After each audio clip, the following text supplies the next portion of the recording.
mean? He played on the president's slogan. You know what I mean? Like the as scumbag as the as 45 is, you still gotta understand that it's slander. This shit didn't happen. Like it wasn't real. Maybe they did have red hats, but it wasn't geared around make America great again, which is what his whole intent was. You know what I'm saying? And because he said that is why I think it was on CNN. I don't think if it was tied to that in any way, if it was just, him saying he got beat up, if he would have done all of it without that, I don't think it would have been on CNN personally. Hey, I mean, it's all speculation, man. In that sense, and I agree with the VP. I agree with Steve. Yeah, it's tough. It's tough. Moving on though. Moving on. Let's talk about some positive shit that we love. Gronk retired. AFC East. Let's go. Let's go. AFC East. VP's a Dolphins fan. Yeah, yeah. You said that with too much pride. I'm a Jets fan. I say that humbly, and I mean humbly. Gronk retiring, and Steve, you're a Cowboys fan. What does this mean to the league and the Patriots? That's a lot. Let's start with Steve because he's a TB12 fanboy. Let's go. I love Tom Brady. I think it's the Uggs because I got a pair of Uggs myself. But let me say this. So before I get started, where do you guys rank Gronk? As far as tight ends go, where would you say he falls? VP. If this is tough, it's hard to get past. It's hard to get past my bias. um, Take your Dolphin out of here. I don't know if I would say he's the greatest. I think Okay. I think it's fair to say there's a conversation. I don't know. I think it's fair to say it. I don't know if it needs to be a conversation, but I would say he's top 5 at the lowest top 7. There aren't many tight ends, better than Gronk, but I don't know if I would say greatest. Okay. Is it fair to say? Okay, EJ, well, give me yours, and then I'll ask the next question. I was thinking. Nah, I was literally thinking the same thing because I don't think many people really know Hmm. the position of tight end. Because it's not always been a glorified position, but I would always say Tony Gonzalez is number 1 because aside from many of the other tight ends in question, he's never played with the Brady. He's never played with the Elway. He's never played with the Sharp. I think Mackey, not Mackey. Is it Mackey? I think it's Mackey. Mackey or Winslow played with good. John Mackey was one of the best tight ends, and I think he played on the Baltimore Colts, and I think he had Unitas, but I can't remember. But I remember him specifically because he played in the same conference I grew up playing in, and I always heralded that. But you got Tony Gonzalez, Mackey, Shannon Sharp. Don't tell me. Ozzie Newsome, Newsom. Antonio Gates. Antonio Gates. I'm missing somebody. Shoot. Jason Witten. Jason Witten is statistically definitely up there. You said Kellen Winslow though. You already brought him up. Kellen Winslow Sr. Right, senior. Yeah, senior. I'm trying to And think. then TG. Who's that? Tony G. I said Tony first. Dicka. I guess he would be in the conversation. Trying to think, is there anybody else that we're missing? Okay, so with all of those people being said, place Rob Gronkowski in there. Here's the thing. Tony Gonzalez, to me, is always going to be the greatest tight end. Can anybody tell me who was his best quarterback of his entire career? Matt Ryan. Matt Ryan at the twilight of his career. I agree. He shouldn't even have been on the field at that point. You know what I mean? Who And should it's have been Yeah. like on the field? Tony G? Tony Gonzalez shouldn't have. Oh, He shouldn't even been playing. I mean, hypothetically speaking, I don't you're know a if I tight agree end. with that. No. I'm gonna tell you why, man. Because he comes from that era where he he played in the era where there was no lunging, targeting, none of that. His body, by the grace of God, and that he's been such a physical specimen, taking care of himself, was still able to take those shots. God only knows, and God forbid that it comes out later in the wash that he's hurt. You know what I mean? So he spent a lot of time in a desolate place. I mean, quarterback after quarterback after quarterback to do what he did statistically. If you just want to go with the numbers, and he ain't have a quarterback like Tom Brady, Oh, Gronkowski. you got to remember, he played for the Chiefs when the Chiefs were shit. So he kind of has the Chris Bosh That's what effect when that's Chris what I'm Bosh saying. was in Toronto, where if you constantly get the ball over and over and over, you're gonna put up numbers. So to me, I'm not gonna say I don't know if I can say Gronk is better than Tony G. I'd have to think on it a little bit more and look at it a little more. But the question I was gonna ask is: it fair to say that Gronk had um, the greatest skill set, this greatest set of skills, including his height, including his ability to run routes, his ability to break tackles, his abilities to block, his ability. I mean, they were endless. He had a little bit of everything. I I I don't think that it's not fair to say that, but I think you have to factor in some of the stuff that you mentioned. You can't teach. You can't teach a guy to be 6'7" or however tall that motherfucker is. 6'7". You can't teach it. Yeah, you can't teach somebody to be 280 pounds or whatever. And those attributes alone made him a nightmare to cover. Now, granted, he had, he ran great routes. He had nice hands, so those skill sets you can't take away from him. But you know, he's not your average tight end. But not only that, to Steve's point, I can utilize his ammo against him and say, because he was on a Patriots team that had the best quarterback in the league, that had the best top 5 defenses, that had all of these skilled players. Like, you got Wes Welker or Julian Edelman, two of these Partially, guys that might go in the fucking Hall of Fame. Tony Gonzalez didn't have that. So while you are the only target, you're literally the only target. If Gronk is the only target, then listen, Tony Gonzalez didn't even play with. I can't even think. You can't even name me one other guy on offense other than the offensive lineman off top of my head that Tony Gonzalez played with in his Kansas City years that's going to the Hall of Fame. Johnson. Oh, Hall of Fame. Okay. Larry, exactly. But You can't even. Who Larry Johnson would have been a Hall of Famer if he would have stayed sane. would have possibly, Right. but this is my thing. And it's like when you compare Gronk is talented. Don't get me wrong. Tony blocked. Tony did everything. Tony blocked. Shannon Sharp was known as one of the most lethal blockers in the NFL. He wasn't afraid to get in the box with you as a linebacker. He cracked backed on you. He caught over the middle. Shay Sharp was phenomenal, but he also had John Elway. He also had Right. Terrell But Davis. when you think of it like that and put it into perspective, think of football as a jar of peanut butter. Think of Tony Gonzalez as a slice of bread. Think of the Patriots with Gronkowski, Edelman, and the other targets as pieces of bread. If you're spreading that peanut butter around, you're going to get more on that single slice of bread than you're going to get on the 8 or 6 or however many you're getting in. That's bullshit. That's bullshit. Because if that was the case, bro, we wouldn't know who Edelman was. We wouldn't know who Welker is. Let's be real, What happened to man. Welker when he left?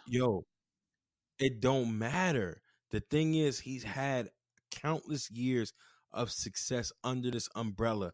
Take away Tom Brady from this equation. But Steve, you made EJ's point, right? Making my Is point. because Wes Welker, when he played in Miami, was nobody. After He Tom didn't Brady. become Wes Welker, got with Tom Brady, and then he left and got with Peyton Manning, right? So, when you play with a quarterback at that level, at the level of a Brady, a Manning, an Aaron Rodgers or whatever, you can take guys who are okay and make them look elite because the quarterback can get the ball on time. He can throw it in stride. He can throw it to where only his guy can get it or it's incomplete. And, you start converting third downs and you're scoring more touchdowns and you're going to more playoff games and Super Bowls, et cetera, et cetera, et cetera. And not only that, Would Gronk have had the same career that he had in New England had he been drafted by, Lions, the Houston Lions. Say the Lions or Lions. It's you know?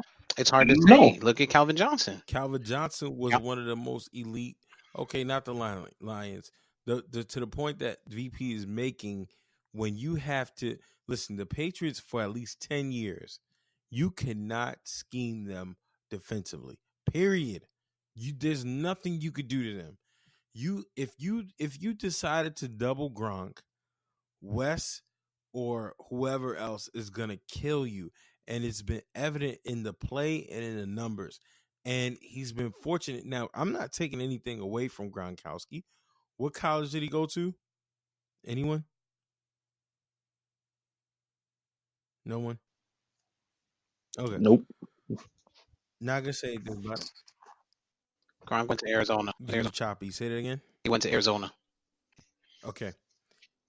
I remember they were talking about him and how good he could be, but people weren't really sold on him.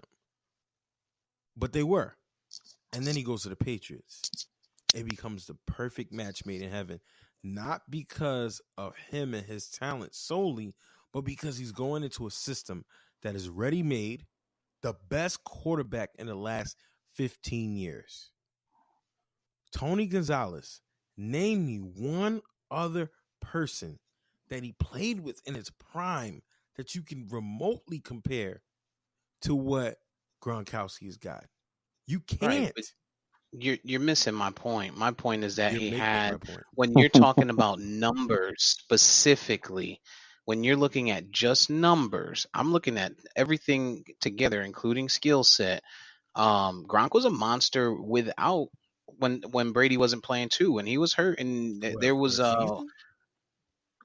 yeah, it was still a monster. Yeah, but Jimmy Listen, Garoppolo is still better than any quarterback that oh my God, Tony how Gonzalez so? played with. Where have we seen that? We haven't even seen Garoppolo play a Who was season. Tony Gonzalez's quarterbacks?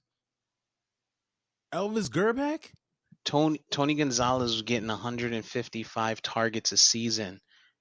155 targets a season in comparison to 79. Yeah, and to I 66 think that to makes it 59. even worse because when you know a guy is the only target and you still can't stop him, that speaks to that talent. Yeah. He's the only guy they got. That's And- like if the Cowboys only had Michael Irvin and no Emmitt Smith. All you got to do is stop Michael Irvin, but you can't stop him. That's what people say. But guess what? That's what they said about Calvin Johnson. They said about AB. But guess what? When Ben Roethlisberger gets hurt, AB disappears. You know what I'm saying? But it's not about it's the difference is, and you're proving my point. When Ben got hurt, AB declined. When Tony didn't have a quarterback, he still flourished. And even in Pittsburgh, you still had to contend with, they've always had a running back. They've always had secondary receivers. They've always had complimentary guys. And Tony Gonzalez literally played with no one. And Steve, to make another point to kind of, I guess get on the back of what EJ is saying, piggyback on what EJ is saying, is that, you're talking about the numbers. I like to tell my brother this all the time. Numbers don't lie, no doubt, but they don't always tell the whole story, right? Exactly. And so if you look at the Gronk stat line, the numbers are fucking awesome, right? But the numbers don't tell you that he had Wes Welker on one side at one point, Julian Edelman at one point, what's your boy? They traded up there. Cooks. He had TB12 behind center who played almost every game or whatever. I mean, this guy barely misses work, right? And so those But numbers I'm don't not tell talking those about story. Gronk's That numbers. story. Quarterback consistently. But I'm not talking about Gronk's numbers. I'm talking about Tony G's numbers. Because what it seems like is it's specifically when you're talking about Tony G, you're talking about his numbers: 15,000 yards, 1,300 receptions, etc. But he had those receptions, he had those yards because he had the opportunities. There wasn't a season. He had one season where he went under 100 targets. One, and that was his first year in '97. because He he was still had hurt. 54 targets. Other than that, everything else was 99 But or you're the higher. same guy. 99, You're the 102, same guy that 153. said if AB went to a shit quarterback, watch his numbers drop. Right? Tony Gonzalez has had nothing but shit quarterbacks. Period. But what I'm saying is the quarterback doesn't always have that effect because, to your point, AB has talent around him. So if you can, But he also had Ben Roethlisberger. Yeah. but what I'm saying is when he declined, it's not like he lost the people around him. It's not like he lost Le'Veon Bell. It's When not you like he say lost. no, what I'm saying is Tony Gonzalez has never fuck the targets, man. Tony Gonzalez has never had a quarterback worth mentioning. You put him with a Tom Brady, a Ben Roethlisberger, a John Elway on his end of his days, he triples these numbers. There's no way you can't say that. We say this for every other argument in every other position. Every other position. If AB has this guy, if Julio has this guy, Megatron made Stafford just threw the ball up, whatever. Tony Gonzalez has had less than qualified quarterbacks, and it's still the guy. It's asinine. It's nothing else you can say. He had Trent Green. No, fuck no. He did have Trent Green. Yeah, and Trent Green is nothing. Compared to Tom Brady, nothing. You're making it seem like You're breaking up. compared to Tom Brady, he's nothing. You're making it. No, Trent Green is not even going to be mentioned anything in anything. So you're telling me that anybody on a team that doesn't make the Hall of Fame doesn't matter?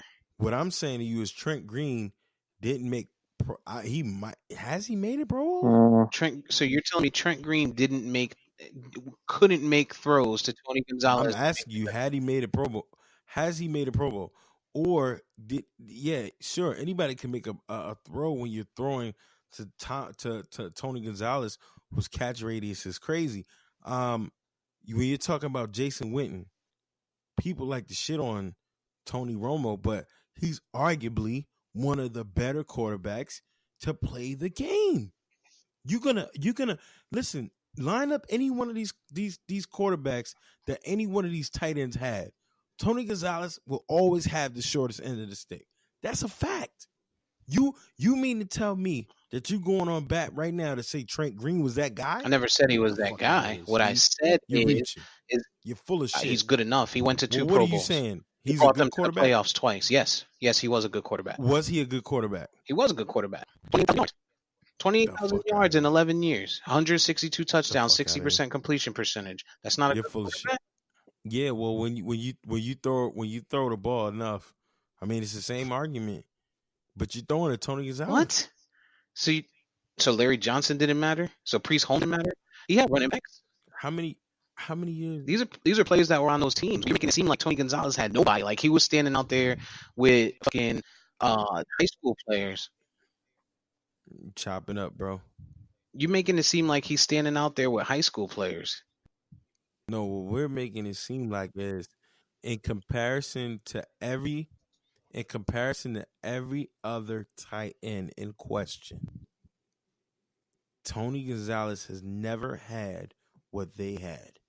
And to sit here and argue that is asinine, especially Gronkowski. If you want to talk about tight ends, Gronkowski has been the most fruitful guy from his supporting cast. He's got 3 Hall of Famers. even a potential fourth in LeGarrette Blount I think your argument's changing though.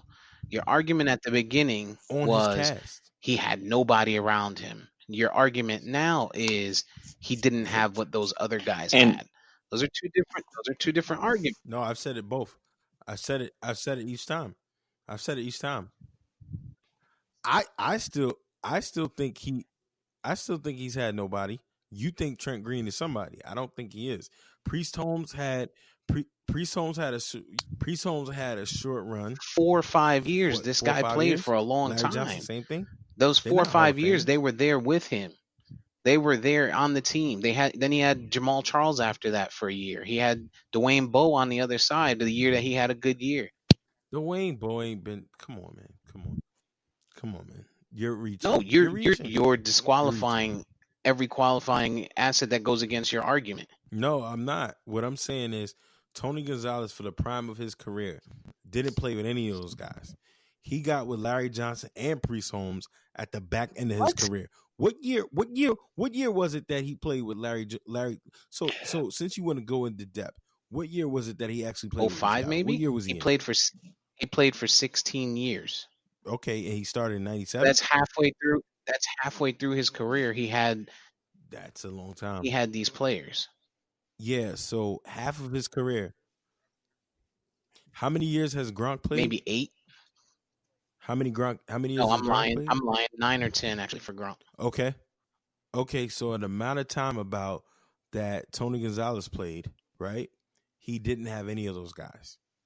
Gronk has always fucking had Tom Brady from the beginning to the end of his career. Case closed. Again, you're changing your argument. No, I'm not. I'm going with your argument. And Steve, let me ask you the question. Let me ask you the same question, but from a different perspective with a different player to see how you feel about it, right? I'm not trying to talk about the Dolphins. I'm just trying to make a point.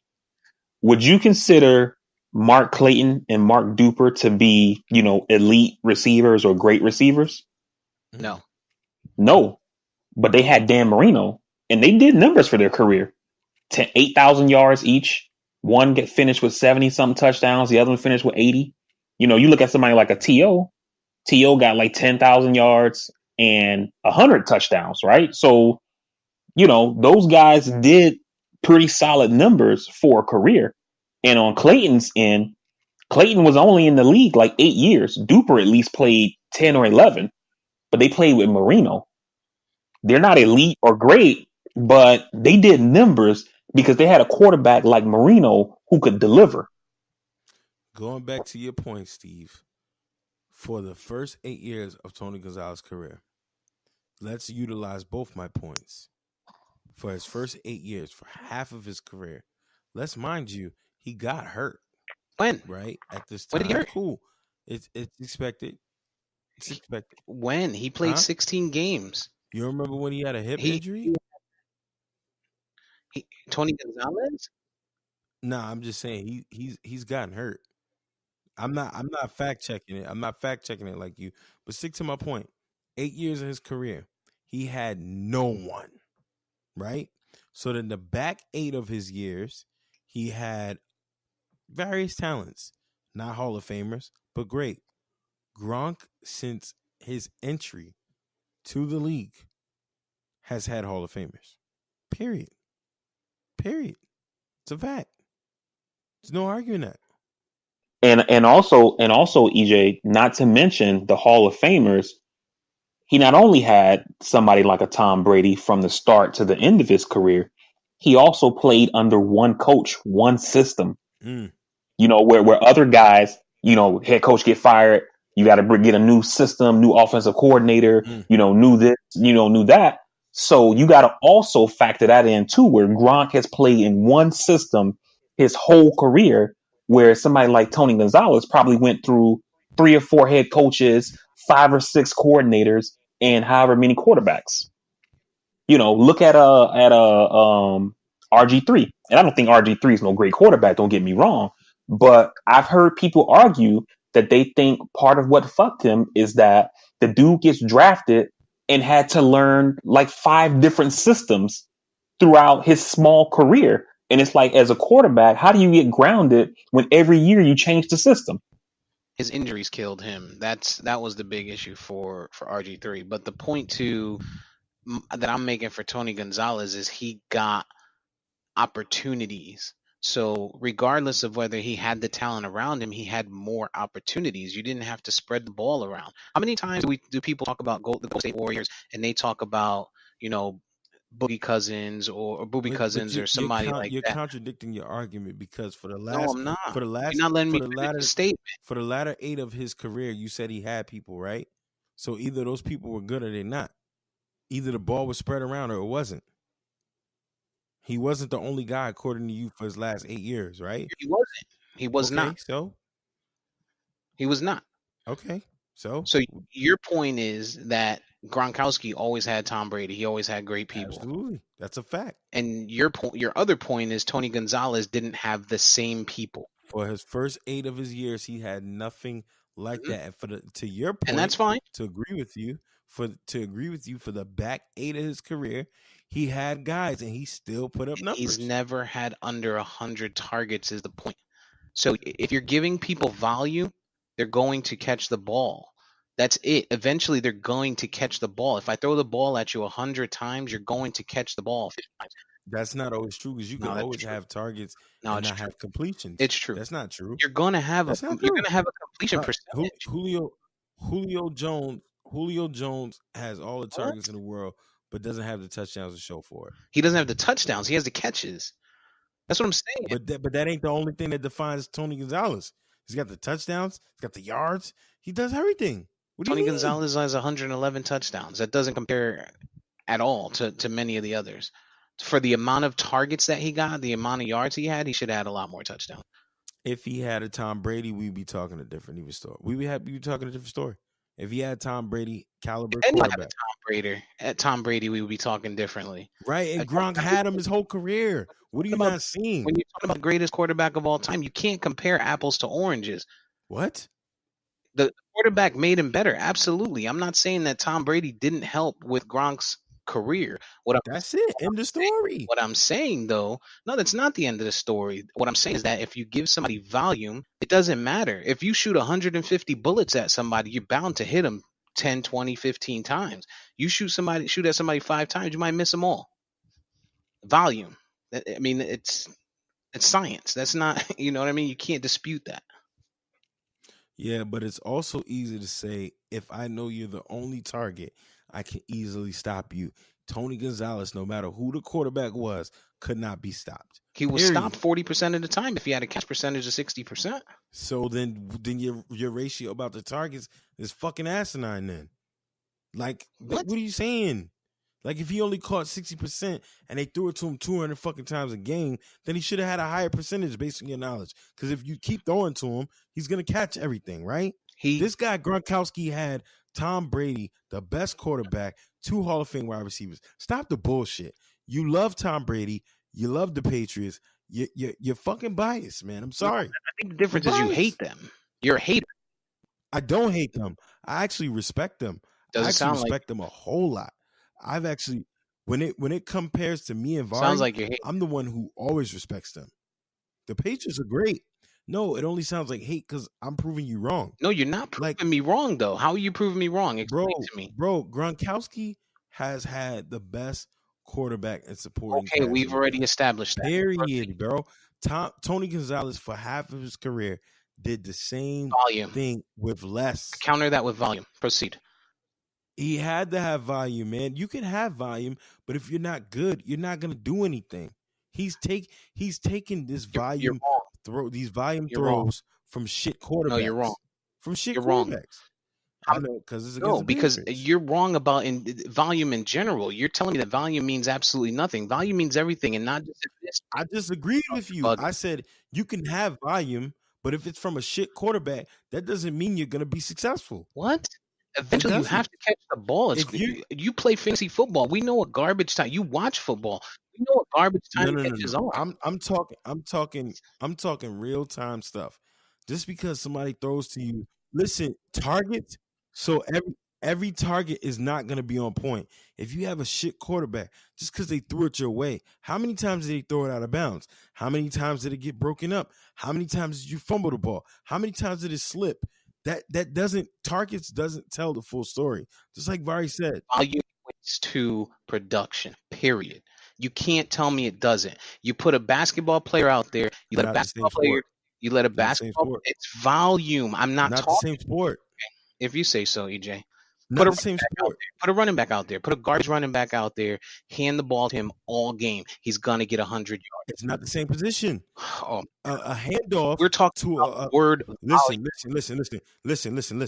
A handoff to Terrell Davis 200 times might be way more successful percentage of gaining yards and touchdowns because he's getting the ball to him. If I have Elvis Gerback throwing the ball 60 times to Tony Gonzalez and he's not a good quarterback, how many of those passes actually get to him the way he can catch the ball? 35 to 40. Maybe less. No, you're wrong. Because he's got a 60% catch rate. We just talked about it. No, I'm saying I'm not talking about overall. Your opinion. I'm not talking about overall. Because you said he had Trent Green. You said he had Trent Green, right? We're talking about 8 years we had shit.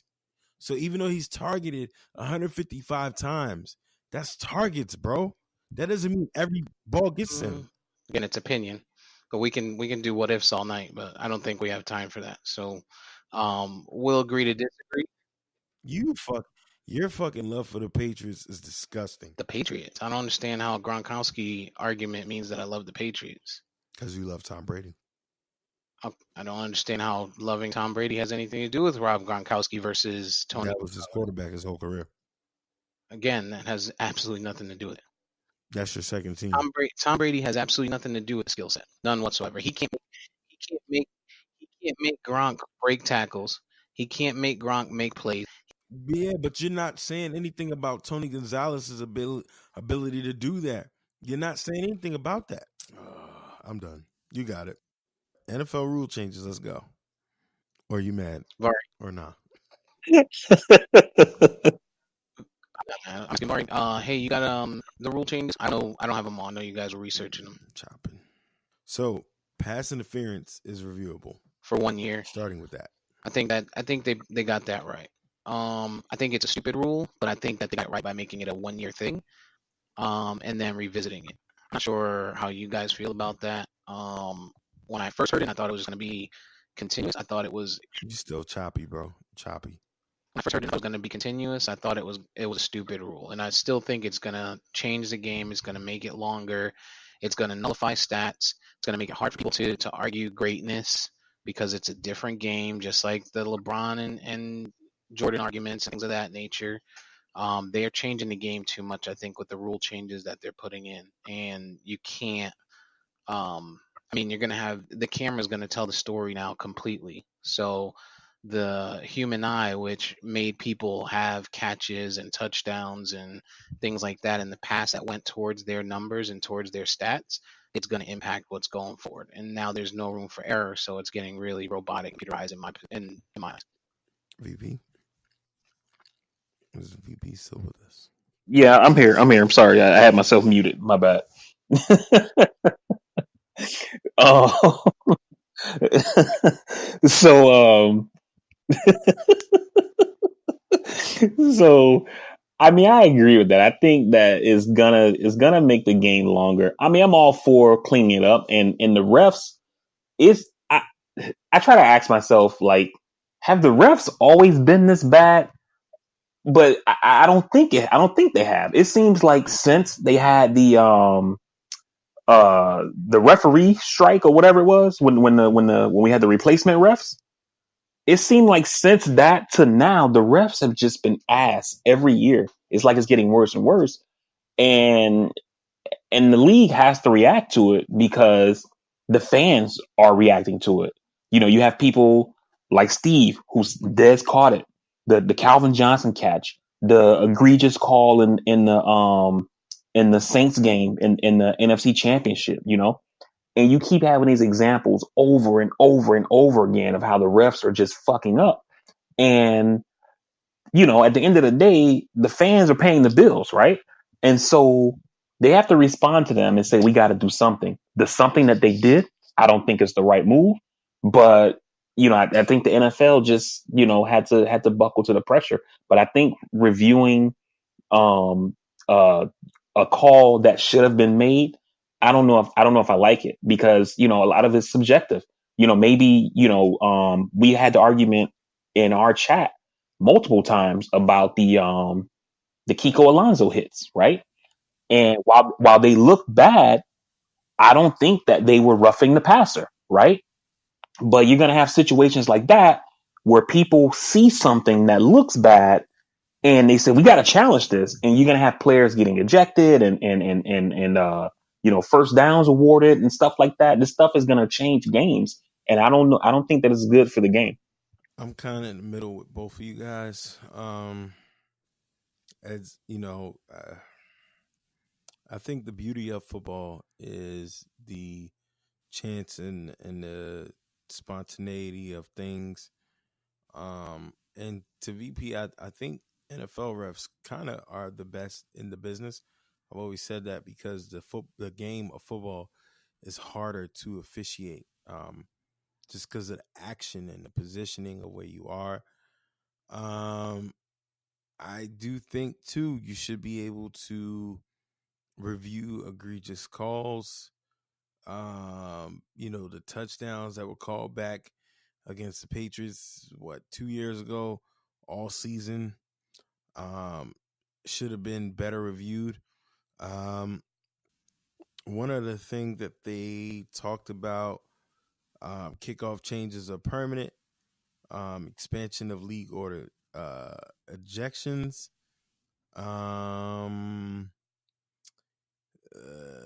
Let's see. I saw something about crackbacks being almost gone. What's that with the kickoffs? They basically pushed it to the 35 or something. They made it permanent. They basically made all of the changes permanent. Wow. In 2018, the kickoff was experimental, so let's see how it works. Yep. And they said that concussions on kickoffs are down. I want to say the number was about 30-something%. I don't remember exactly. And because of that, they decided, let's go ahead and make this permanent. Sometimes when you look at those, though, and this is just numbers, percentages, you can't always take that with a grain of salt. Because if you go down 2 from 6, you've gone down 33%. You know what I'm saying? So I'm wondering how many, without them showing us the numbers that were there, and just saying, oh, it's down 33%. There might have only been 3 concussions the year prior on kickoffs, and because they only had 2 this year, well, we're down 33%. You know what I mean? Right. I wish we had raw. They're definitely not telling us. Yeah, I wish we had raw data. I think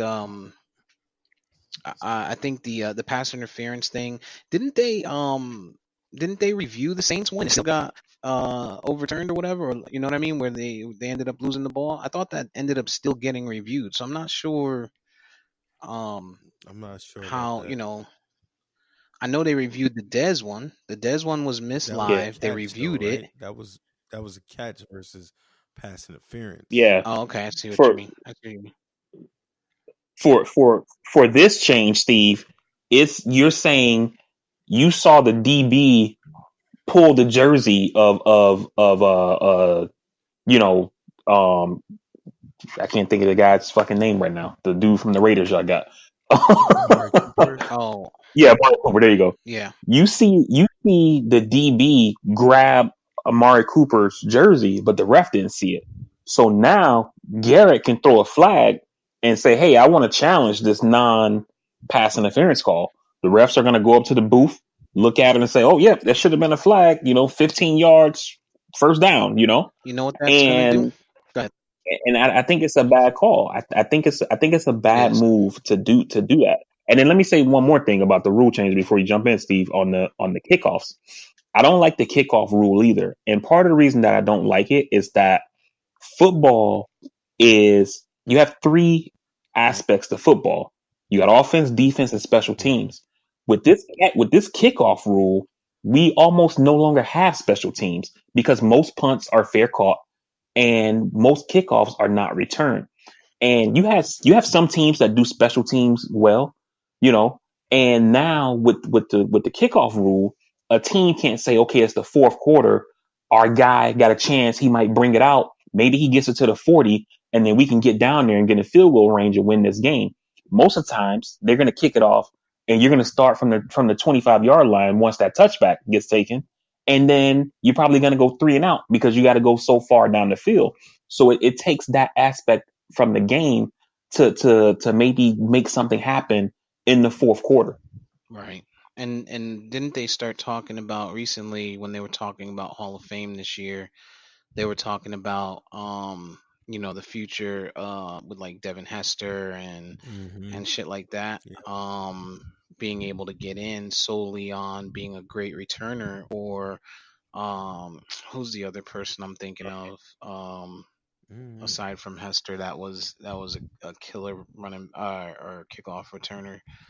Um, it'll come to me, but you got people that have built careers on that and legacies on that, and now that part of the game is going to be essentially gone. Yeah. But I think with the pass interference, I think what it does right is two things. Um, when we came out with the catch rules, people were fighting to understand what a catch was and what a catch wasn't, because it was so broken, because they couldn't figure it out. And I think the same thing is going to start to happen with that. And then alternatively, to your point, when you said if you see him hold the jersey, if you're challenging pass interference, it's not pass interference, but it's a clear hold. Are they then going to give you the hold call, or are you just out of luck? Is it only pass interference? So I think it needs to be defined better. And I think pass interference, they're going to have to really write down what they consider to be pass interference, so people have a clear understanding. Otherwise, it's going to be like, oh, well, they challenged it and they didn't get it. That was definitely pass interference, or vice versa. Because how many times do we watch games and we're like, yo, that's pass interference? You know what I mean? And it doesn't get called, or that's pass interference. It does get called, and we're like, that's bullshit. Yeah, and to your point, how many times do we watch a game where you see a pass interference call made on a ball that wasn't even catchable? And so even if you're like, okay, the defender interfered with him, that ball was thrown 20 feet in the air. That guy couldn't catch that, you know? So what was the point of even throwing that flag? Or, those defensive holding calls when they throw it to the right side of the field and they throw a flag for something that happened on the other side, you know? So I think they need to clean some of that stuff up too, where, you're throwing flags for stuff that has no impact on the play. I think the other thing is too, we fail to remember the elements of the game. Now DBs can't touch these guys at all, which is totally different from when Dion and them guys were able to mug these guys for a Yep. long time. Um, and just the element of the game, trying to stop a guy physically, full speed, 5 yards cushion, and then you're talking about maybe a tug here and there. That's the sportsmanship. That's the gamesmanship of football. Mm-hmm. And when you start to do that in the passing game for coverage, when do they then start to look in the trenches and say, oh, that's holding? Because if watch the game, you've been a fan of the game, you played the game, in the trenches where it's offense versus D line, Mm-hmm. offensive line versus D line is holding on every play. Yeah. So now do we then at some point focus down on the trenches and say, well, this guy's getting held? And I think the degree of what's most egregious and what is something that you can't ignore is the problem. Like if I tug your joint and you're breaking into another route and I let go right away, subjectively to VP's point, a ref might be like, that's pass interference. Another guy might just be like, that's gamesmanship. You got him, you tugged on him a little bit, then that was it. I think that's where the slippery slope, VP, to your point, comes in. Like, how do we police the police in this sense? You know, I'm going from, I'm going in and out, going across the middle, and you tug my joint. Is this now pass interference, or is it a gamesmanship? You know what I mean? Yeah. And I think one thing that they could have done is the NFL could have taken a page from tennis. And in professional tennis, they got that umpire out there. The umpire is basically watching the game, calling the score, and you got the line refs and judges or whatever they're called, who are the ones calling in and out and fault and all that kind of stuff like that. Mm-hmm. But when something is missed, that umpire steps in and says, "Hey, that was out." You know, so maybe you have an official in the booth who's not necessarily throwing a flag every play, but who can buzz down to say, "Hey, that call, that pass interference in that Saints game, that's a flag." Well, You know, they kind of have that now when they say they're going to New York, and football. You do have the line judge, you do have all of those elements. It's just hard as shit. Unlike tennis, that motherfucker's sitting on the top view. Your ump is usually like 15, 16 yards deep in the hole, that we call it, sitting behind that linebacker. So imagine being 5'9". no. Oh, that's not what I'm saying, EJ. So I know that the NFL has an Mm. umpire or whatever who's You're saying back somebody behind in the the booth. quarterback Okay. now. Used to, You're saying somebody yeah. in the I'm booth. saying you get so But in the NFL you have seven they referees do on the call field. in New York. They do call in New York. But that's on replays though. Mm. What I'm saying is that if you had somebody in the booth who was just another official, who could say, and I'm not necessarily saying that person overrules the referee on the ground or anything like that, but I'm saying that this person calls down and says, "Hey, that's a flag." Because like you said, there's so many aspects of the game. One ref is looking over here, another's looking over there. It's possible that the refs in that Saints game didn't even see that play, Right. right? Because there's so many different things that you could be looking at. So you have a ref in the booth that is kind of, not necessarily looking in a particular Mm. place, that's kind of looking everywhere. That could buzz down and say, "Hey, flag on 23 pass interference or So I whatever." guess the You know, difference is to what you're saying is because they have that guy in New York. The only thing is they only go to him when they've already started to question the call, versus him saying correct. off top is fucked up. But to the Saints point, And there's also EJ, sorry to cut you off. The mm, guy in New York also has no power. It's still yeah, the ref on the field making the call. The guy on in New York who's on the headset is mm, basically saying, "Hey, this is what the rule says," yada yada yada. this And is my then opinion. and then the ref on the field makes that decision. But I think ultimately, and I don't know if Steve was alluding to this, but I think, well, no, you were kind of alluding to how trash things have gotten, and I gotta say, man, I think structurally they got everything in place they should have, because a play like that with the Saints and the Rams, that there was no other way to miss that. I'm sorry. There's no other way to miss that. Like I laughed and joked about it. Like I thought it was funny, you know.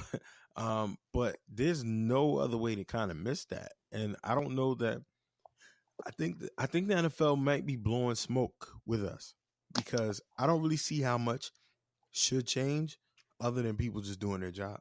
Hmm. Yeah, I think they're trying to take, and I kind of thought about this earlier and I forgot to bring it up, but I'm thinking to what Vari said, how it's changed ever since the we had the temp refs. I'm wondering if because there's so many missed calls and shit like that, if these guys are getting reprimanded, and in their whatever meetings they're having, they're being told that they got to be more, more consistent and spot on, and it's throwing them off when they're out there, because it does seem like it's gotten worse. It seems like it's shit, and I get where you're coming from, EJ. I get where you're coming from when you say that it's that they are, it's the fastest moving game and it's a lot of bang bang stuff like that. But it seems like it's gotten really, really, really bad. Um, And another thing that'll help, I think, with refereeing, and I don't know if it's like this in any sport, but I think that this would help, especially in the NFL, is you make the referees permanent employees. A lot of these guys have second job, or not second job, they have a primary job and they do the NFL thing on the side. And so Monday through Friday, these guys, I remember there was some referee who was like a judge. Some of these guys are teachers, whatever. So, but with the NBA, because they play games all week during the season, these guys are kind of permanent or whatever. So maybe the NFL needs to make that refereeing job something that's permanent where Monday. I'm a piggyback. Sorry to cut you. Well, not sorry to cut you off, but I'm cutting you off. I'm a piggyback to a degree. I think if you notice, you got the Ed Hockleys, or I don't know if I'm saying his name right, but to your point, there's a rotation of the head referees that are very consistent, and then there are the other guys, right? I think the NFL has to be more transparent and who they're also staffing to do these games. You got these guys like your tenured referees who are doing the same games all the time, no matter what coast. And because of our good friend Donahue, you got to start to wonder how many people are getting their pockets greased.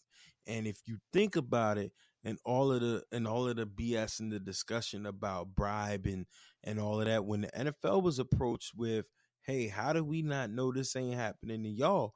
They really didn't have nothing to say. That's a great point, especially, and I think it gets worse with legal sports betting coming down the pipe. Oh yeah. These guys getting bribes and threats and whatever else comes along with it. Crafties. Yeah. Because who would ever thought Donahue? You could watch an NBA game, and this is why I hate basketball. And in the scheme of things, you could play the game, you could watch it, and you could see Kobe jump into somebody. You could see Harden jump into somebody or do whatever. You know what I mean? And it'd be a ticky tack play, right? But whoever thought, man? And Donahue was a ref during a lot of the Knicks games back in the day. And when you're watching them joints as a Knicks fan, you're like, yo, they're cheating. They're cheating.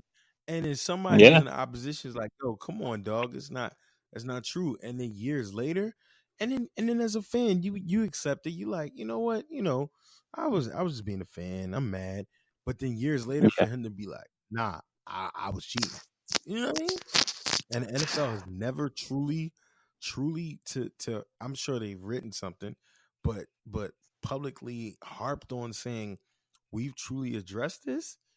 Because that Des Bryant situation, I'm with the Cowboys. That was a catch. The Tuck rule. Oh, the Tuck rule. Don't get me started. The Tuck rule. Oh my God! Don't start the Tommy hate. The Tuck rule. Don't get me started. How do you miss that? How? Those are good points. I mean, even the Calvin Johnson one, which was well defined even before Des Bryant, like you can see, like he caught the ball, put the ball down, brace his fall. Like you can't brace your fall. Like what if he would have fell down and thrown his shoulder out of socket or something because he decided not to brace his fall. Like I don't know. It's so we're right about 2 hours, but there's one more thing that I did want to touch on. And it's rough. So I put it into the chat the other day about the Chicago bill or the Illinois bill, forcing people to let's see. Illinois House passes bill to require LGBT history in public schools. Require, not allow, but require. What are you guys' thoughts on that? I think you might be kin to understand this a little bit more now that you're a new dad. And Well, you're, you from know, you as anyone else, um, might be protective and overprotective of their kid. I'm to the age and point with my kids, and I'm like, I know that they're just gonna be who they are, um, and equally to blame for a lot of stuff. Um, but it's kind of like the right to bear arms, right? Um, you now are seeking domain over things that I find you should not have sanctity over. So now you're removing my ability as a parent hmm to have this conversation with my kid. You're now removing the respect of my religion, the sanctity of my religion, the sanctity of my family values. mm, It's one thing if I teach my kid one thing for the first 10 years, 18 years of their lives, and they go out and do the opposite. And if I'm okay with that, hey, I'm okay with that. But now you're removing my ability to choose. You're removing my choice, my ability to have a right. And some can argue that that's downright un-American. right, and it's And I will argue yeah, that. and I think it's more because it's they're trying to make it a requirement. Um, it's like it's something that it's exposing a child to something that maybe a parent doesn't want their child exposed to. Um, that's my big thing. Part of that is like you said, people are going to be what Right. they're going to be. It depends on how you feel, right? Not everybody believes that individuals are born that way, right?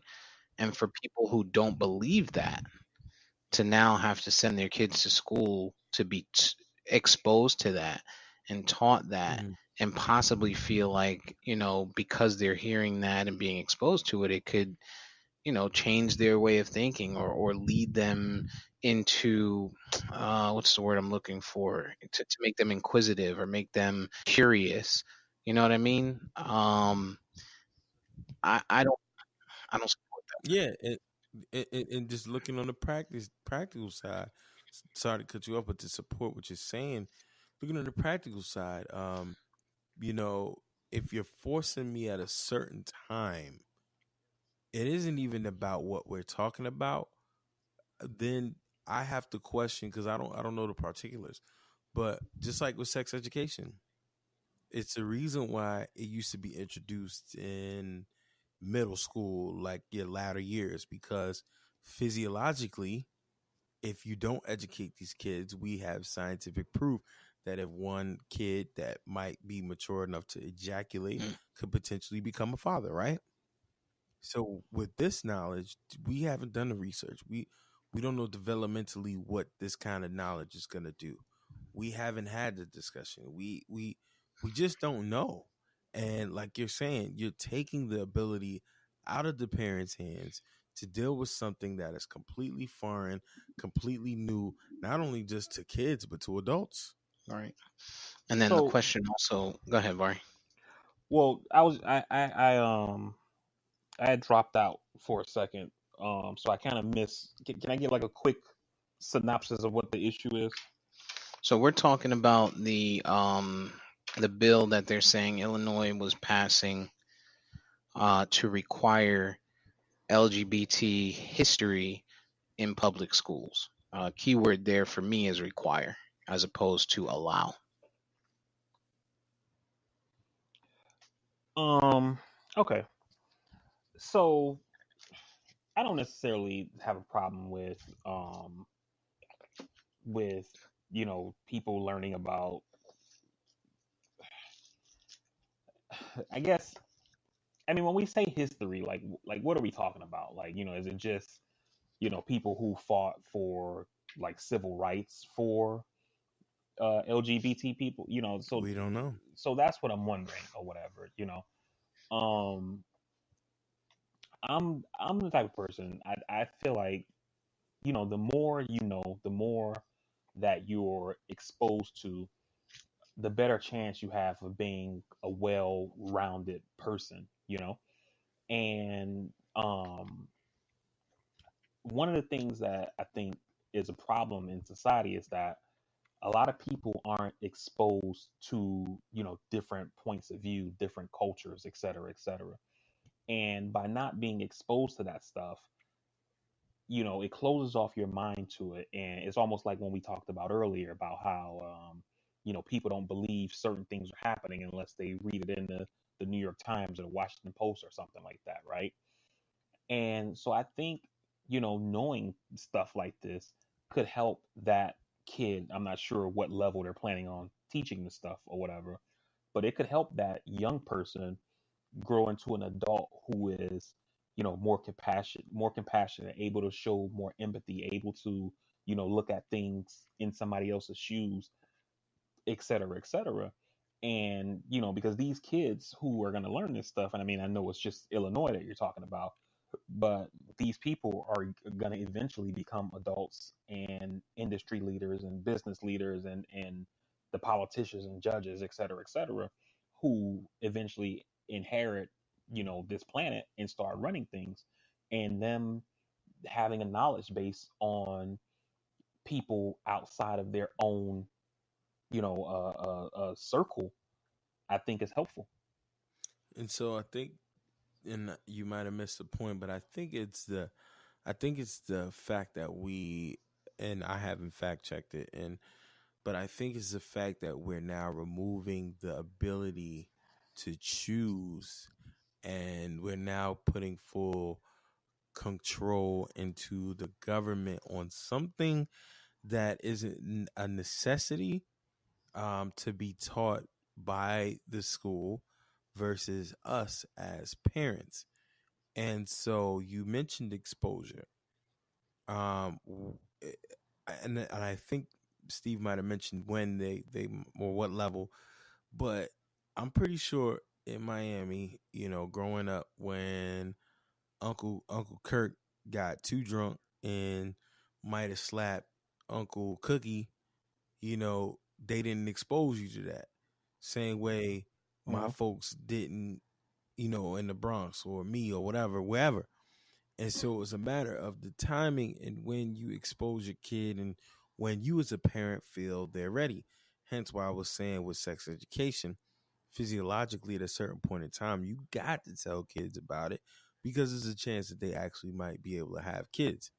I think if we're doing this, there has to be some control, has to be some parent input.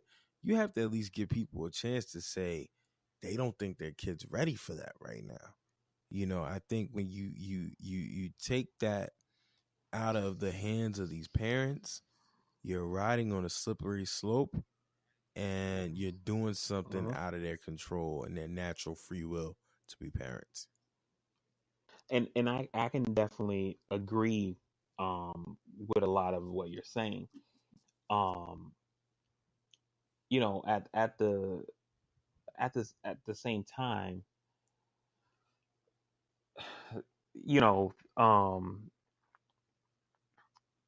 I feel like, me personally, I don't think that people choose to be gay. I think that people are born gay. And I know a lot of people don't believe that, and that's fine, right? There are some people who do choose to experiment and stuff like that, and whatever. But I think that people who are gay, for the most part, are born that way, right? Now, I guess I'm thinking about it from the perspective of a child who knows in their heart and in their mind that it's something that's different about them, right? That, while their friends are, talking about girls and stuff like that, they don't feel the same way. And then at the same time, right? And I guess it's a little harder in 2019 to make the argument I'm getting ready to make, but I'll still continue. Um, but society may have told them, something's wrong with you, and you're not right. You need to rethink this, and you're just young and you're not sure what you're doing, and think about mentally what that could do to this person. Remember when we talked on that last episode of the podcast that we ended up not airing, um, about the mental aspect when those kids who were caught up in the cheating scandal, what that could have on them and what it could do to their lives or whatever. And so I think you have to factor that in too. And I get what you're saying, EJ, about the parents not necessarily having control to say they don't want this. Now, without having read the complete story or the legislation or anything like that, I'm pretty sure with excuse me, with most things in school, that there will be some way that parents can opt out of this thing if they don't want it. But back to my earlier point is I think that the more education that a person has, the better, and I think it makes you a more well-rounded individual, and it helps you in your life knowing more about different situations. Even if you're not in that situation yourself, maybe you're able to talk to somebody, or have a sympathetic ear, or whatever the case.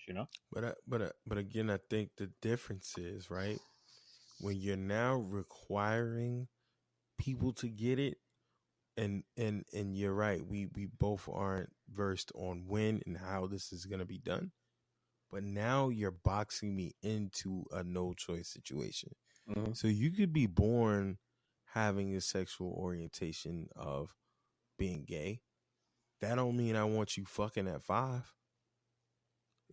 You know what I'm saying? Like, Hmm. if you're my kid and you've been born, you know, you felt, hey, I'm attracted to boys.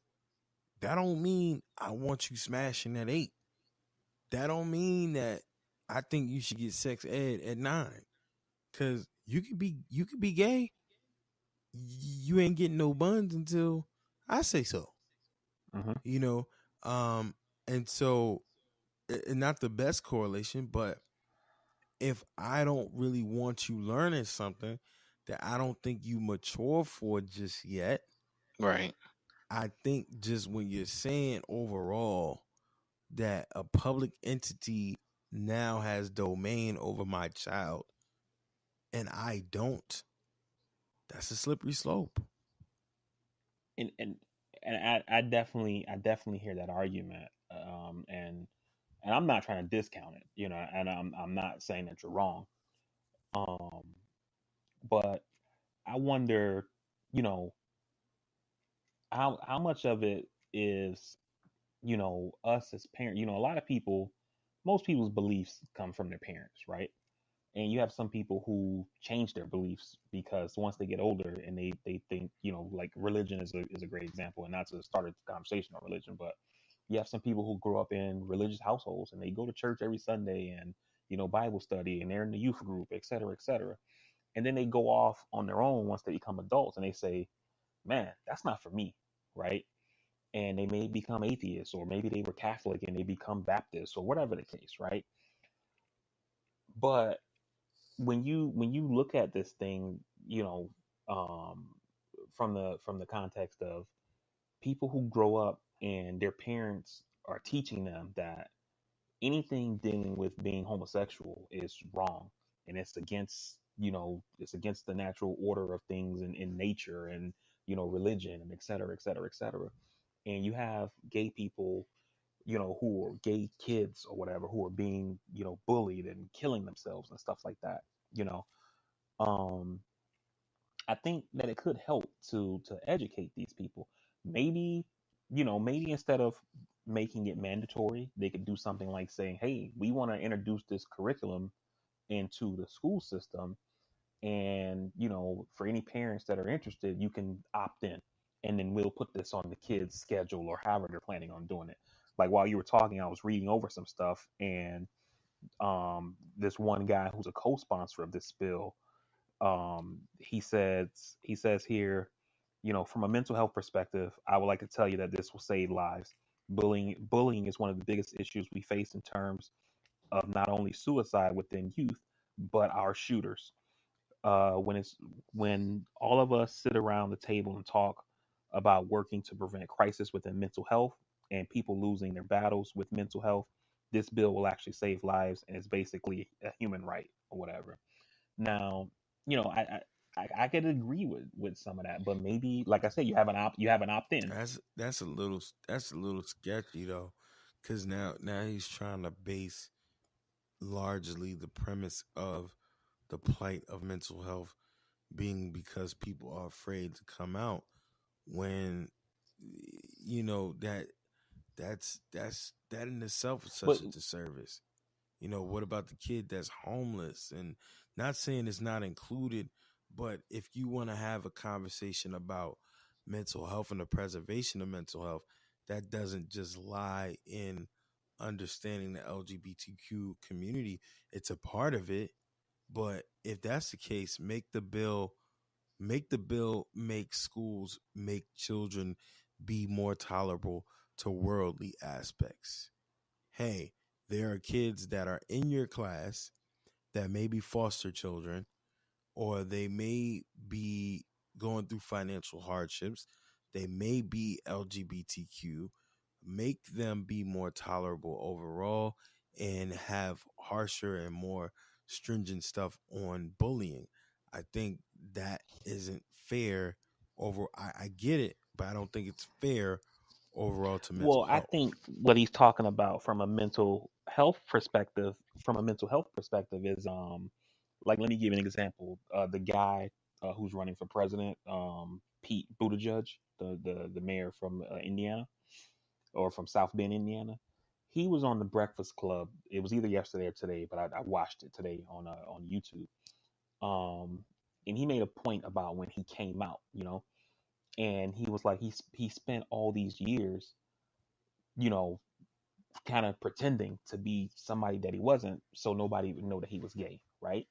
And he talked about how that takes work, to be this whole other person during one point of the day, and then a different person, at night.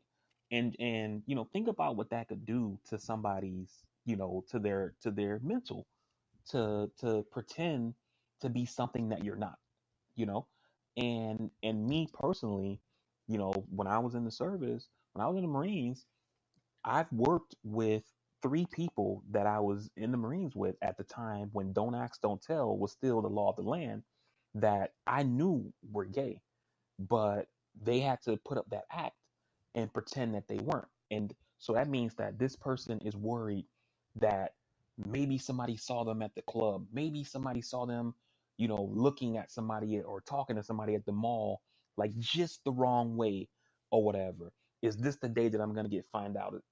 Is this the day I'm gonna get kicked out of the military? What's gonna happen to the rest of my life if I got this, dishonorable discharge for being kicked out simply because I'm affectionate towards a person of the same sex as me. I think that we can't. I get what you're saying, like, the mental health point that you're making, but I think that having to hide your sexuality can definitely impact your mental health. It may not be as impactful as some of the other things that you mentioned, but I think that can. No, no, no. I'm not saying that. I actually agree, especially when you utilize evidence or you try to connect evidence from some of these instances. What I think is that they're doing a disservice to everyone at large.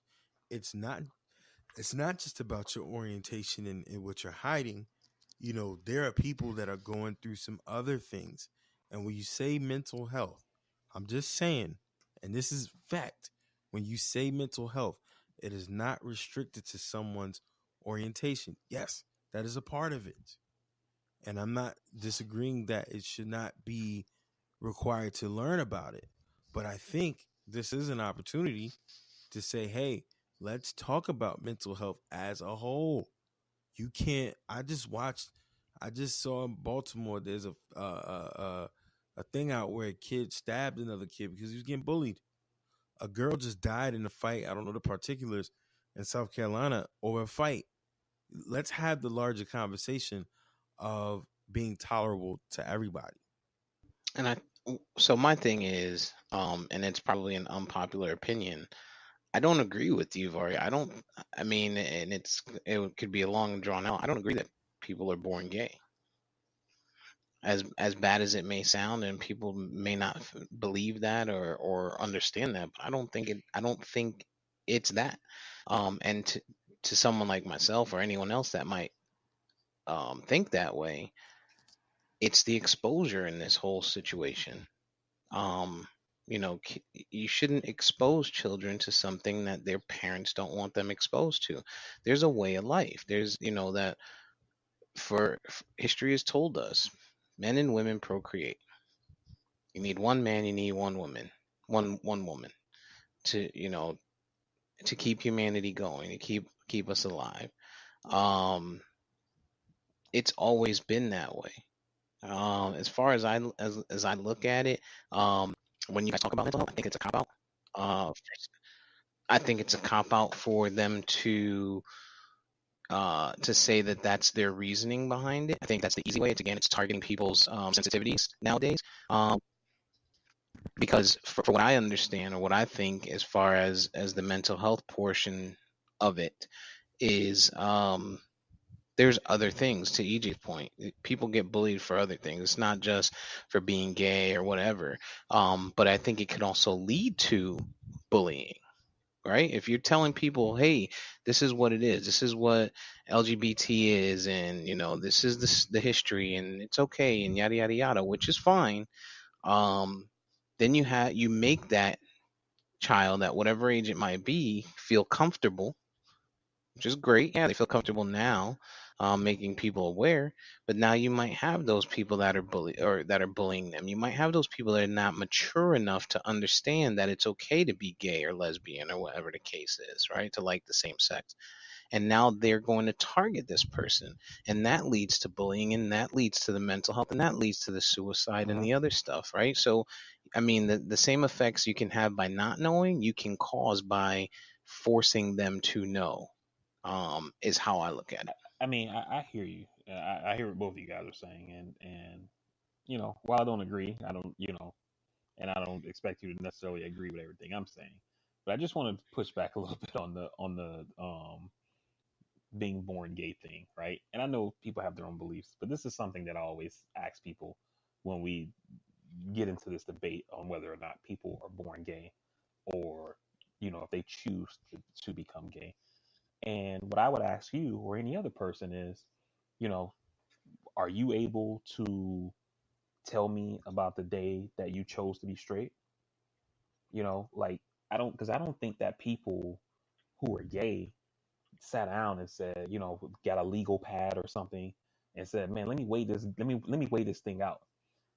I could be straight and be totally accepted by society, or I could choose to be gay and have to live in fear of losing my job, losing my family, not being able to see my loved one in the hospital, not being able to, give consent for my loved one to have a medical procedure, or be put on their benefits, or, get tax breaks, and all these different things that heterosexual couples get.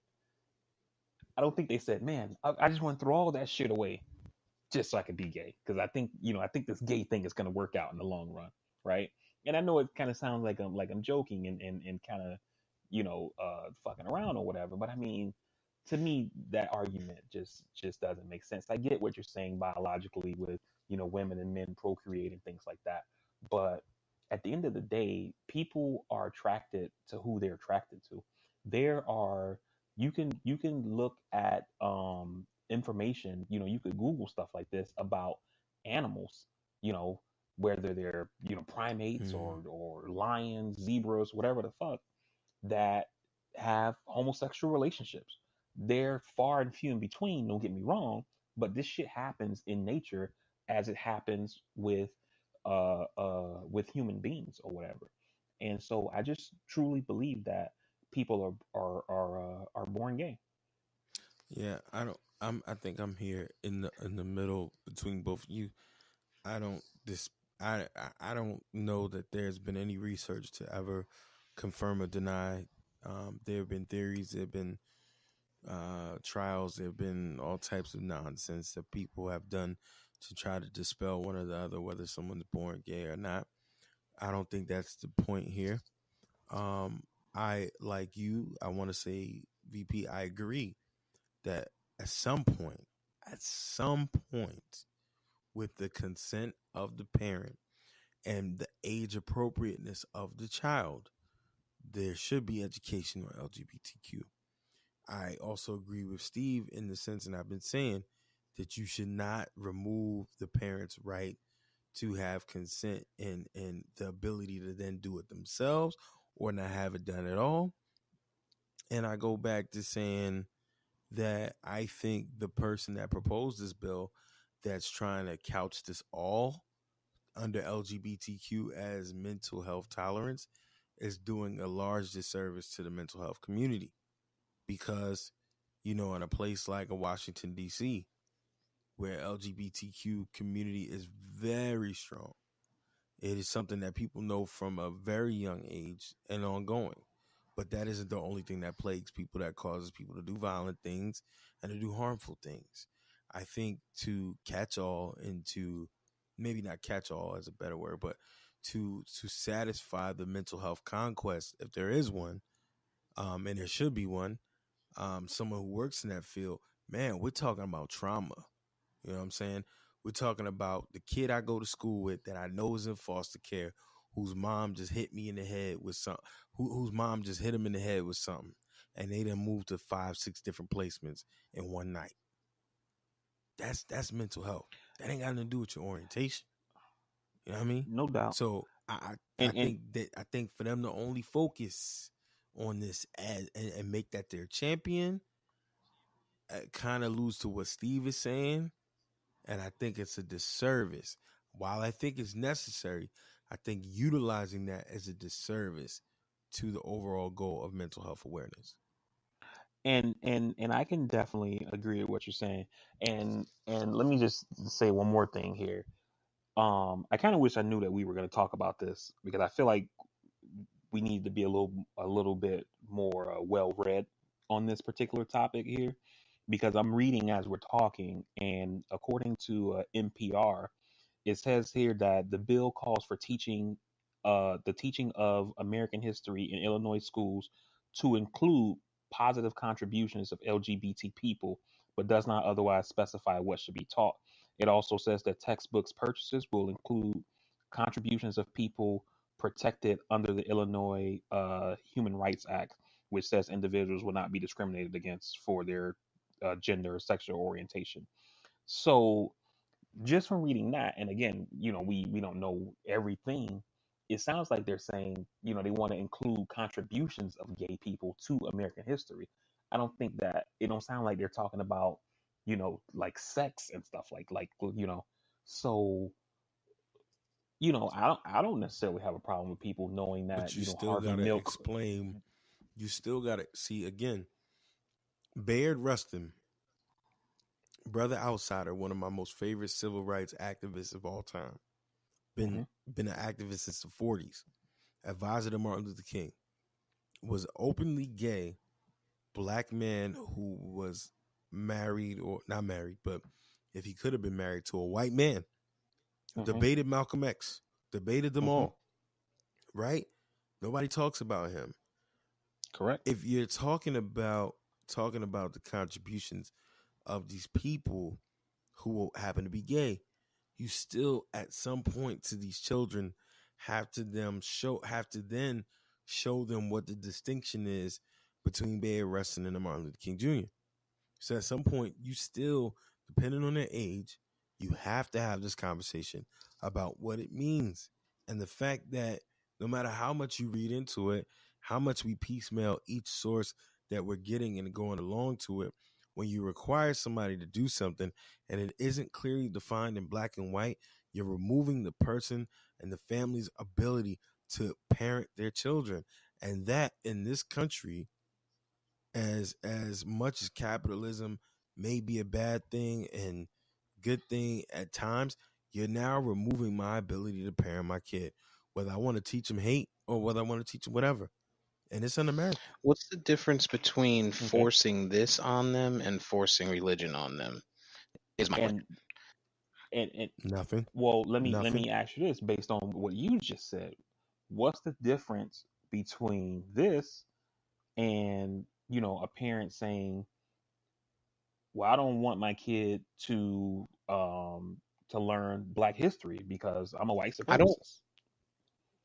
right, and I don't know that Black history Just because we is don't like it, that's their right. required in the curriculum. I think Black history It is. is it required or is it just part of the curriculum? Yeah.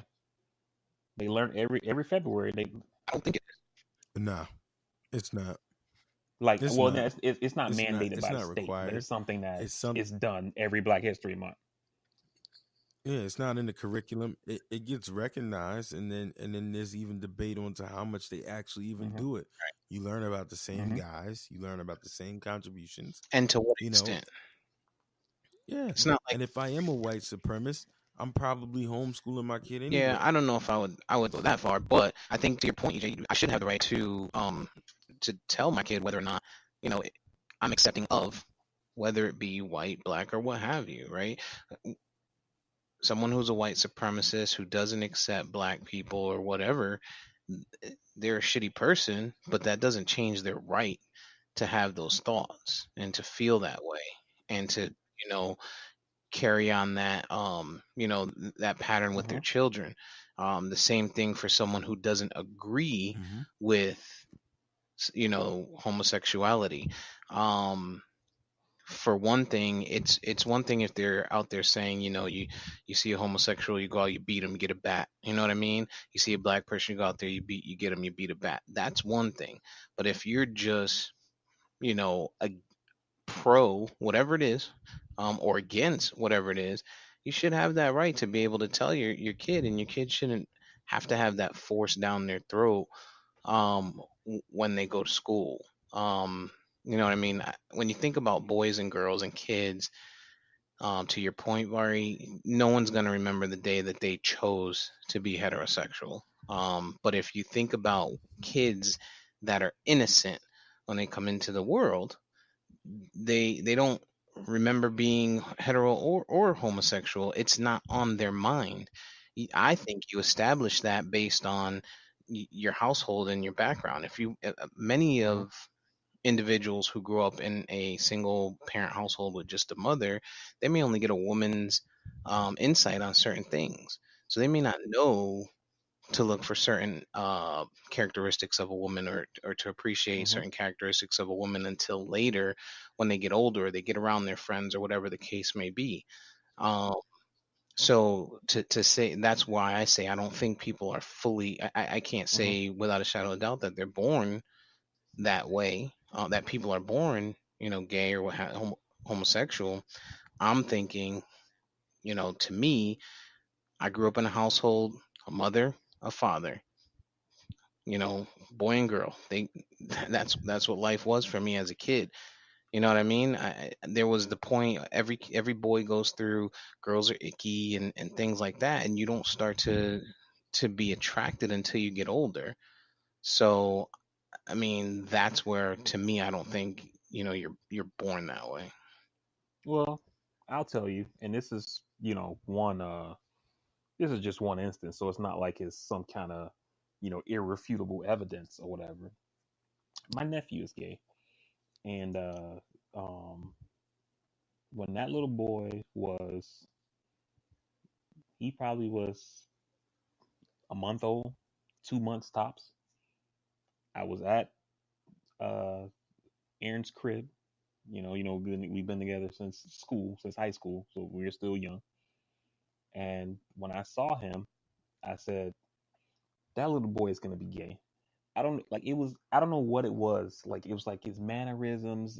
I mean, we talking about a 1, 2 month old child, It just means you have issues. and he's gay. He's never liked girls. He's never dated a girl. He's never been attracted to girls. He, you know, and and I don't say that to say something wrong with being gay or anything like that or whatever. But I'm just saying like that's part of the reason why I believe that people are born gay. You know, I think that what happens is that what you see in society is kind of forced on you, right? and especially pre, let's say 2010, right? When, being gay was still kind of a bad thing, right? And so you grow up in the pressure of society that, and some people, it wasn't just society, it was coming from their own parents, from their own home, telling them that what you're doing is wrong, and we're going to send you to a gay conversion therapy, and you just need to, pray more, or talk to a counselor or whatever. Where people thought, well, shit, am I gay? I don't know, because my mom is telling me that it's just something fucked up in my head or whatever. Um, I think it may be we may see a big difference in the next decade or so, where we as a society are more accepting of people being gay. You may start to see a lot more, and not even may, you probably are already seeing it. A lot more people who are, when they get into that age, like you said, when you start liking girls or whatever, you may start seeing a lot more, teenage girls and teenage boys and boys, et cetera, et I've, cetera. I gotta be on the middle of both of you guys. You know, when you do ask, I don't know, 1 2 month old, that's different. But even when you ask and you think about it, like to you said, to your point, especially depending on what time in life you came about, at some point it was very hard to be gay. I don't think somebody voluntarily at one point in life would have just said, I just want to be gay to Mm-hmm. be trendy. To Steve's point, you know, human behavior and child development will tell you that if you expose children to certain things, it will become a part of their identity. That doesn't mean it will become a part of their identity forever. No, not necessarily. Not necessarily. Not. Um, thanks to Steve, uh, I was exposed to porn at a very a young age, Lies. but I had to then form and develop my own understanding of it all, an identity of it all, which then brings me back to my latter point. What age are we doing this? What scope? What measures? What is our end game? And I just think, again, if we're teaching people to be tolerable, we're teaching everybody about everything about mental health. One, the parents should have the right to say whether or not they want their kids involved, regardless of the outcome and the benefits. And then two, we have to be cognizant of the maturity level of these Mm-hmm. kids and what we're telling them. We can't preach to them that we got to be cognizant of mental health because there are people that are gay. No, Yeah. mental health stretches. First of all, being gay is not even a reason to say you have mental health issues, because there are people that don't get bullied. There are people that never have suffered mental health crisis Mm-hmm. because they are gay. But there are people that have been homeless. There are people that have grown up in foster care. There are people that do get abused by their parents mentally and physically that have mental health issues. I think that should be the overall conversation. Yeah. And I could agree with that, EJ. And I guess to kind of help you understand where I'm coming from, and not to get you on the side of my point, but I guess just so you can kind of see my perspective is, a lot of um our opinions about these things are formed from our life experience, right? With most things. Mm-hmm. Mm-hmm. And for me, growing up as a child, we had a family friend that was gay, or two family friends, really. They were dating each other, Lewis and Jeff, and they lived together. And I knew them. I didn't know they were dating. I used to think they were like roommates or something, right? This is when I was like a kid.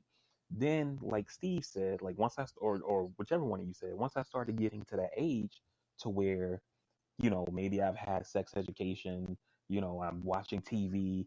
Now I start realizing, like, yo, these dudes, I don't think they're roommates. Like, I think they're together, right? But I've always known them. You see what I'm saying? So it wasn't an issue to me or whatever. And I guess me looking at this situation now in Illinois, I'm kind of thinking like, what's the big deal? You know what I'm saying? But that's my point. That's my point. If somebody would have said, to you, TP, they gay, right? That would have changed your whole perspective of them growing up before you needed to know per se. And so I'm not saying that that's wrong or right.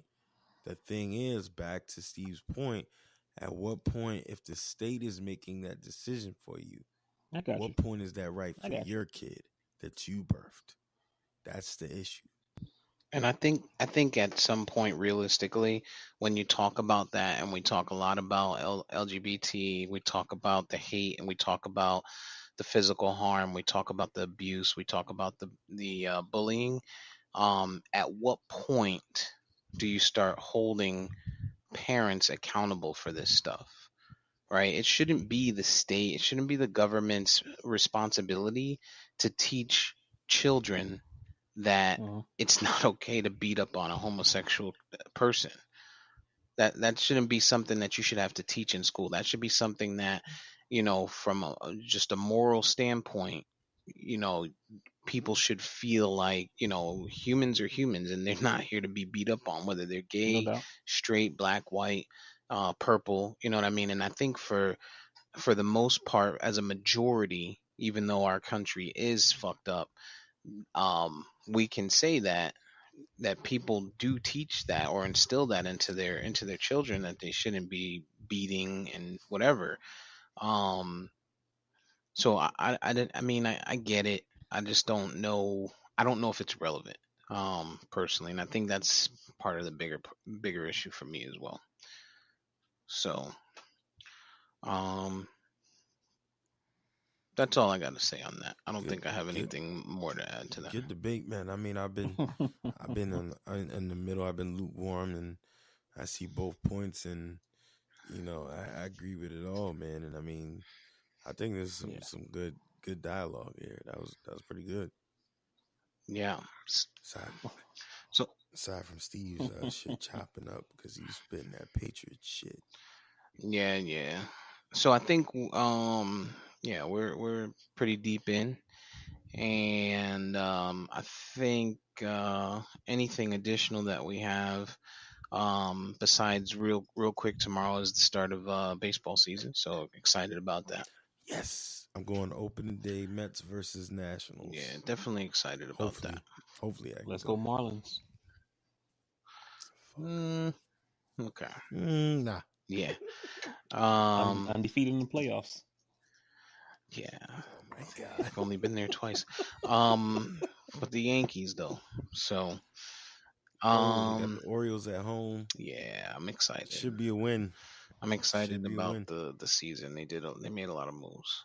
But we'll talk about that on our during our next recording, because then we'll have some games and things like that, and Uh-huh. we'll see where that goes. So, without further ado, VP, if you will. Hey guys, just so you know, every decision that you've ever made in your life has brought you to this podcast, and we thank you for it. But we would just ask if you've liked what you heard, if you consider making one more decision, and comment, like, follow, subscribe, wherever you get your podcasts at. You'll hear from us next time. Peace.